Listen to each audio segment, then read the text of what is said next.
So, Mike's going to be talking about, does sincerity equal salvation? Somebody calls and asks if their Muslim friend is, why aren't they saved, even though like they follow God and they're like very passionate and sincere about it.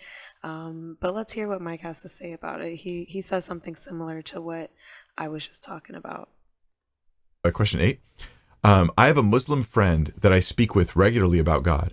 I'm a firm Christian, but I question how other God-fearing people who have been indoctrinated into a specific religion are not saved. It's 10.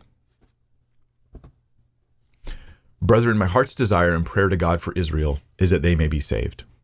For I bear them witness. They have a zeal for God. Does that sound like your friend? Yeah, this is a tough one, but I mean that's what it says. That's what Paul teaches in Romans. Right. Now there's some who say the word Allah Allah is a different God.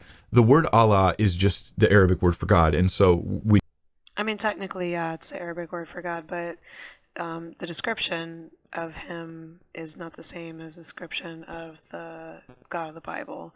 So the attributes are totally different than ours are. when you speak Arabic, if you're a Christian, what do you call God? You call God Allah, but you do define God differently. So Yeah, he made that point. He made that point that yes, you do define him differently. The Muslim version of God is different than the biblical version of God, like in some significant ways.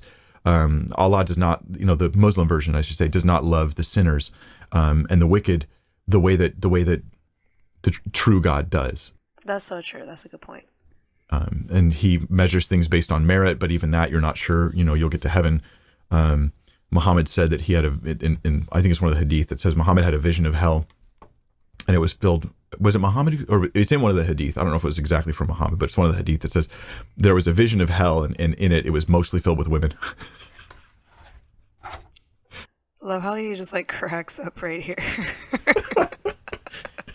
Just completely cracks up. It's just evidence that this is a human sourced religion, right? Like he just has bias against women in general. Yeah, it's like super obvious. He sees them mostly as sex objects, obviously, from all sorts of other stuff we know about Muhammad. At any rate, your buddy has a zeal for God, but it's not according to knowledge. Does that matter? Ooh. Yeah. He said it's not according to knowledge, and yeah, that matters. That's the thing keeping the Israelites that Paul cares about from being saved. These Jews who they know who the God of the Old Testament is, right? But they don't know some important things about. They knew who he was, but they didn't really know him. About God, their zeal is there. They're fully zealous. They're willing to like do crazy things on behalf of this belief they have, this zeal they have for God, but it's not according to knowledge. And some people really do some crazy things. For they being ignorant of God's righteousness. We just talked about how in the name of God, they do some crazy stuff. Righteous God is compared to us. They're ignorant of God's righteousness, and they seek to establish their own righteousness. That's what Muslims do too. Ooh, see, he made a good point. He broke it down right there. He said they seek to establish their own righteousness. Basically, like you're gonna be doing your own thing with saving yourself and salvation. So it says you're seeking to establish your own. You want to do it through yourself, not through Jesus. They're going to try to be good enough to earn eternal life, but because of that, they've not submitted to the righteousness of God. For Christ is the end of the law for righteousness to everyone who believes. Boom, there it is. The bottom line is that this is an important rule in life. Your sincerity will not save you. A sincere and zealous Muslim is not thereby a good person in the eyes of God. A sincere and zealous Jew is not thereby a good person. Now, it feels good because sincerity and zeal are good things in and of themselves. But if they are misdirected, then they are good things that are skewed, and they can be harmful. And it's combined with a deception, a self-deception about your own goodness, ultimately a self-righteousness about yourself. We live in the deeply disturbing reality where people are not saved.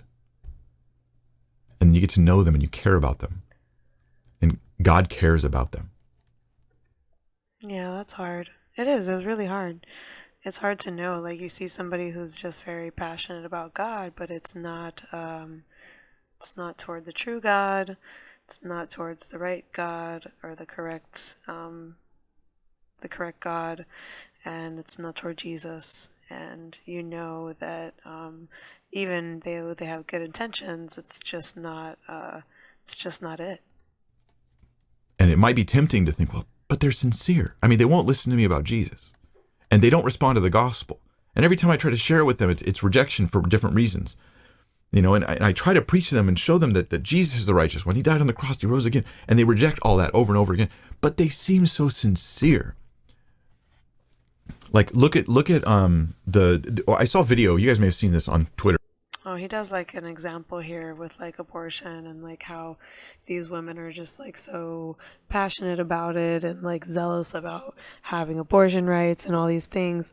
But you know, he's saying how it's like misdirected. So like he has a good example here, but yeah, you can go down and watch the whole video if you want. You know, he's doing his 20 questions, but you know what I'm saying? So I mean, yeah, it's really hard to think that, but this is why we need to more than ever be out there preaching the gospel and going against false religion and false teachings, because these people are, we don't want to lose any of them. We want them all going to heaven with us. We want them all saved by Jesus. So yeah, I thought this was a good verse to go over today.